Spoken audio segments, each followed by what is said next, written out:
இன்று கரூர் மாவட்டத்தில் தாய் மாணவர் திட்டம் இன்று மிக சிறப்பாக தொடங்கப்பட்டிருக்கின்றன. 3,40,000 குடும்ப அட்டைகள் உள்ள கரூர் மாவட்டத்தில் 70 வயதிற்கும் மேற்பட்ட குடும்ப அட்டைதாரர்கள்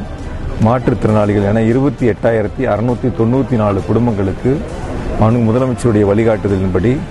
நியாய விலைக் கடையில் வழங்கக்கூடிய பொருட்கள் அவருடைய இல்லங்களுக்கு நேரில் சென்று வழங்கக்கூடிய ஒரு மகத்தான திட்டம் இன்று